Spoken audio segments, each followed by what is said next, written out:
والصلاة والسلام على أشرف رسول الله وعلى آله وصحبه أجمعين. ഏറ്റവും ബഹുമാനാദരവുള്ള ഉസ്താദുമാരെ, രക്ഷിതാക്കളെ, മറ്റു വിദ്യാർത്ഥി സുഹൃത്തുക്കളെ, സർഗവസന്ത പെയ്തിറങ്ങുന്ന സുന്ദരമായ വിദ്യാഭ്യാസ വേളയിലാണ് ഞാനും നിങ്ങളും ചോദിച്ചുകൊണ്ടിരിക്കുന്നത്. ഈ അവസരത്തിൽ ഞാൻ നിങ്ങളുമായി അറിവിന്റെ മഹാത്മ്യം എന്ന വിഷയത്തെ ആസ്പദമാക്കി സംവദിക്കുവാൻ ആഗ്രഹിക്കുന്നു. ഭൂമിയിലെ സൃഷ്ടികളിൽ ഉന്നതനാണ് മനുഷ്യൻ. ഭൂമിയിലെ ചേതന അചേതന വസ്തുക്കളിൽ നിന്നും മനുഷ്യൻ വ്യതിരിക്തനാകുന്നത് അവന്റെ അറിവും വിദ്യാഭ്യാസവും കൊണ്ടാണ്. തന്റെ ജീവിതത്തെ ചിട്ടയായ രൂപത്തിൽ ചിട്ടപ്പെടുത്തുവാനും ജീവിത ലക്ഷ്യങ്ങളെ തേടിപ്പിടിക്കാനുമുള്ള ഒരു ആയുധമായിട്ടാണ് ഇന്ന് അറിവ് വർദ്ധിക്കുന്നത്. ഒരു ഭാഷ പഠിച്ചാൽ നിനക്കൊരു ചിറക് മുളച്ചു, രണ്ട് ഭാഷ പഠിച്ചാൽ നിനക്ക് രണ്ട് ചിറക് മുളച്ചു എന്ന പ്രശസ്ത നോവലിസ്റ്റ് ഷേക്സ്പിയറിന്റെ വാക്കുകൾ എത്ര പ്രസക്തമാണ്. കൂടുതൽ അറിവുകൾ നേടുന്നതിലൂടെ മനുഷ്യൻ തന്റെ ജീവിത ലക്ഷ്യങ്ങളിൽ എത്തിച്ചേരുകയാണ് ചെയ്യുന്നത്. ലോകത്തുദ്ഭവിച്ചിട്ടുള്ള ഏതൊരു മതവും അറിവിന് പ്രത്യേക പ്രാധാന്യം നൽകിയതായി നമുക്ക് ദർശിക്കാൻ സാധിക്കും. അറിവിന് അതിൻ്റെതായ മഹത്വം നൽകിയ മതമാണ് ഇസ്ലാം. അറിവുള്ളവരും അറിവില്ലാത്തവരും സമന്മാരാണോ എന്ന പ്രസക്തമായ ചോദ്യം അറിവുള്ളവന്റെ സ്ഥാനാർത്ഥം ഉയർത്തിപ്പിടിക്കുന്നു. മുന്നോട്ടുള്ള ഗമനത്തിൽ അപജയം സംഭവിച്ചിട്ടുള്ള ഏതൊരു രാജ്യത്തിന്റെയും നാട്ടുകാരുടെയും അവസ്ഥ നാം പരിശോധിച്ചാൽ അറിവുള്ളവന്റെ അഭാവമായിരിക്കും അതിന് ഹേതുവായി നമുക്ക് ലഭിക്കുക.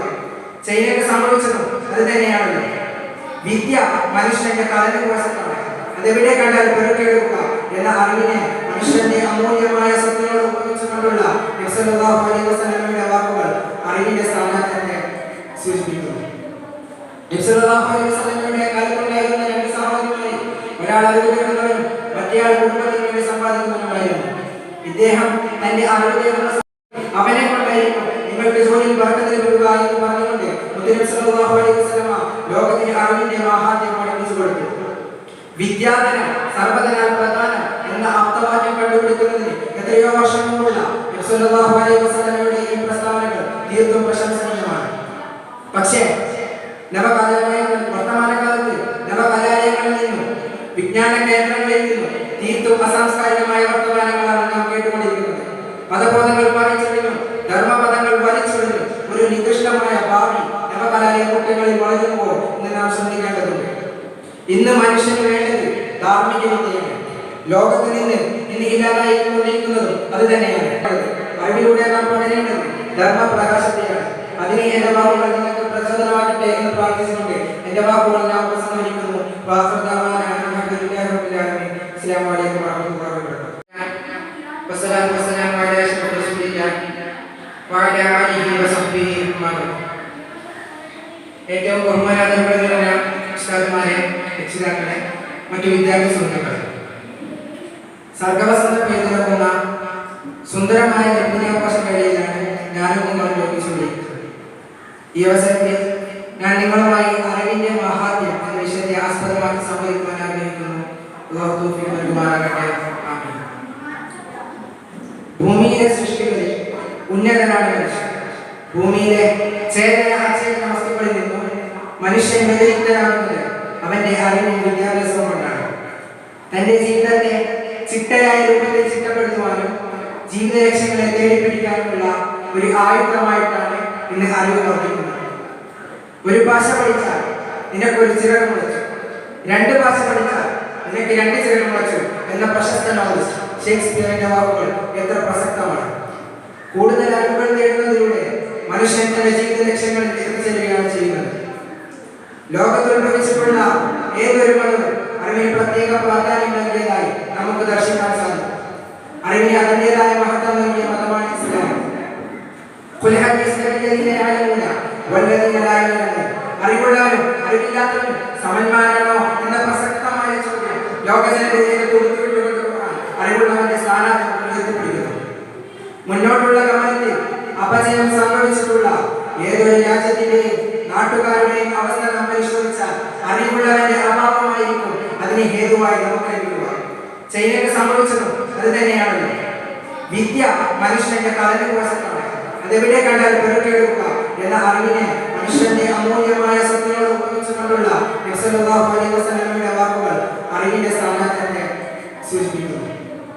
നബി സല്ലല്ലാഹു അലൈഹി വസല്ലമയുടെ കാലത്തുണ്ടായിരുന്ന രണ്ട് സഹോദരന്മാരിൽ ഒരാൾ അറിവ് നേടുന്നവനും മറ്റേയാൾ കുടുംബത്തിന് വേണ്ടി സമ്പാദിക്കുന്നവനുമായിരുന്നു. ഇദ്ദേഹം തന്റെ അറിവ് നേടുന്ന വസ്സലാത്തു വസ്സലാമു അലാ അഷ്റഫി റസൂലില്ലാഹി വഅലാ ആലിഹി വസഹ്ബിഹി അജ്മഈൻ. ഏറ്റവും ബഹുമാനാദരവുള്ള ഉസ്താദുമാരെ, രക്ഷിതാക്കളെ, മറ്റു വിദ്യാർത്ഥി സുഹൃത്തുക്കളെ, സർഗവസന്ത പെയ്തിറങ്ങുന്ന സുന്ദരമായ ലഭ്യാവകാശ വേളയിലാണ് ഞാനും നിങ്ങളും യോഗിച്ചുകൊണ്ടിരിക്കുന്നത്. ഈ അവസരത്തിൽ ഞാൻ നിങ്ങളുമായി അറിവിന്റെ മഹാത്മ്യം എന്ന വിഷയത്തെ ആസ്പദമാക്കി സംവദിക്കുവാൻ ആഗ്രഹിക്കുന്നു. അല്ലാഹു തൗഫീഖ് നൽകുമാറാകട്ടെ. ആമീൻ. ഭൂമിയിലെ സൃഷ്ടികളിൽ ഉന്നതനാണ് മനുഷ്യൻ. ഭൂമിയിലെ ചേതന അചേതന വസ്തുക്കളിൽ നിന്നും മനുഷ്യൻ വ്യതിരിക്തനാകുന്നത് അവന്റെ അറിവും വിദ്യാഭ്യാസവും കൊണ്ടാണ്. തന്റെ ജീവിതത്തെ ചിട്ടയായ രൂപത്തിൽ ചിട്ടപ്പെടുത്തുവാനും ജീവിത ലക്ഷ്യങ്ങളെ തേടിപ്പിടിക്കാനുമുള്ള ഒരു ആയുധമായിട്ടാണ് ഇന്ന് അറിവ് വർദ്ധിക്കുന്നത്. ഒരു ഭാഷ പഠിച്ചാൽ നിനക്കൊരു ചിറക് മുളച്ചു, രണ്ട് ഭാഷ പഠിച്ചാൽ നിനക്ക് രണ്ട് ചിറക് മുളച്ചു എന്ന പ്രശസ്ത നോവലിസ്റ്റ് ഷേക്സ്പിയറിന്റെ വാക്കുകൾ എത്ര പ്രസക്തമാണ്. കൂടുതൽ അറിവുകൾ നേടുന്നതിലൂടെ മനുഷ്യൻ തന്റെ ജീവിത ലക്ഷ്യങ്ങളിൽ എത്തിച്ചേരുകയാണ് ചെയ്യുന്നത്. ലോകത്തുദ്ഭവിച്ചിട്ടുള്ള ഏതൊരു മതവും അറിവിന് പ്രത്യേക പ്രാധാന്യം നൽകിയതായി നമുക്ക് ദർശിക്കാൻ സാധിക്കും. അറിവിന് അതിൻ്റെതായ മഹത്വം നൽകിയ മതമാണ് ഇസ്ലാം. അറിവുള്ളവരും അറിവില്ലാത്തവരും സമന്മാരാണോ എന്ന പ്രസക്തമായ ചോദ്യം അറിവുള്ളവന്റെ സ്ഥാനാർത്ഥം ഉയർത്തിപ്പിടിക്കുന്നു. മുന്നോട്ടുള്ള ഗമനത്തിൽ അപജയം സംഭവിച്ചിട്ടുള്ള ഏതൊരു രാജ്യത്തിന്റെയും നാട്ടുകാരുടെയും അവസ്ഥ നാം പരിശോധിച്ചാൽ അറിവുള്ളവന്റെ അഭാവമായിരിക്കും അതിന് ഹേതുവായി നമുക്ക് ലഭിക്കുക. ചൈനയ്ക്ക് സംഭവിച്ചതും അത് തന്നെയാണല്ലോ. വിദ്യ മനുഷ്യന്റെ കടന്നുപോസത്താണ്. അതെവിടെ കണ്ടാൽ പെറുക്കിയെടുക്കുക എന്ന അറിവിനെ മനുഷ്യന്റെ അമൂല്യമായ സ്വത്തിനോട് ഉപയോഗിച്ചുകൊണ്ടുള്ള നബി സല്ലല്ലാഹു അലൈഹി വസല്ലമയുടെ വാക്കുകൾ അറിവിന്റെ സ്ഥാനത്തെ സൂചിപ്പിക്കുന്നു. നബി സല്ലല്ലാഹു അലൈഹി വസല്ലമയുടെ കാലത്തുണ്ടായിരുന്ന രണ്ട് സഹോദരന്മാരിൽ ഒരാൾ അറിവ് നേടുന്നവനും മറ്റേയാൾ കുടുംബത്തിന് വേണ്ടി സമ്പാദിക്കുന്നവനുമായിരുന്നു. ഇദ്ദേഹം തന്റെ അറിവ് നേടുന്ന